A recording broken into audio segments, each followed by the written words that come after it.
కనకదుర్గమ్మ అమ్మవారి దసరా ఉత్సవాలు అంగరంగ వైభవంగా నిర్వహిస్తామని ఎన్టీఆర్ జిల్లా కలెక్టర్ లక్ష్మీషా అన్నారు. ఏఐ టెక్నాలజీని ఉపయోగించుకొని ఎలాంటి లోటుపాట్లు లేకుండా సమర్థవంతంగా ఉత్సవాలు నిర్వహిస్తామని చెప్పారు. జిల్లా కలెక్టర్ కార్యాలయంలో దసరా ఉత్సవాలపై అన్ని శాఖల అధికారులు సమావేశమయ్యారు. సెప్టెంబర్ 22 నుంచి దసరా ఉత్సవాలు జరగనున్నాయని నగర పోలీస్ కమిషనర్ రాజశేఖర బాబు వివరించారు.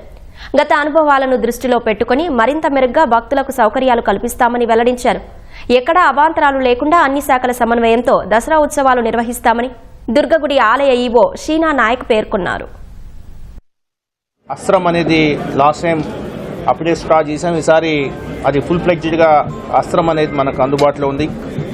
సో ట్రాఫిక్ని నియంత్రిస్తూ అదేవిధంగా ప్రజలకి ఎటువంటి అసౌకర్యం లేకుండా, ముఖ్యంగా విజయవాడ నగర వాసులకు ఎటువంటి అసౌకర్యం లేకుండా ఒక మంచి వాతావరణంలో ఈ దసరా ఉత్సవాలు జరగాలనేది అందరి ఆకాంక్ష.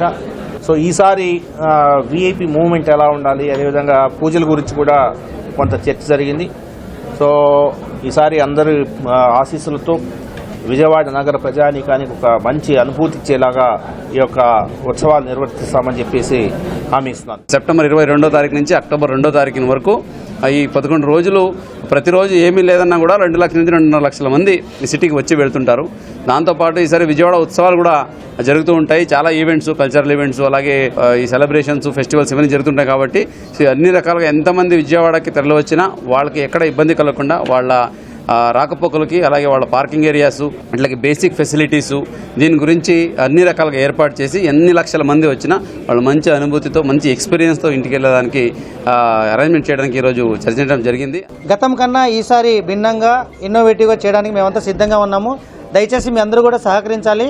రాబో రోజుల్లో ప్రతి కార్యక్రమంలో కూడా మీ అందరికీ తెలియజేస్తూ పబ్లిక్ కూడా, అంటే వచ్చే భక్తులకు కూడా ఇక్కడ ఏం కార్యక్రమాలు జరుగుతాయి, ఏ విధంగా ఈసారి మనము వాళ్ళు నియమ నిబంధనలు పెట్టారనే విషయాన్ని కూడా ముందుగానే అడ్వాన్స్గా తెలియజేయడం అనేది జరుగుతుంది. Thank you.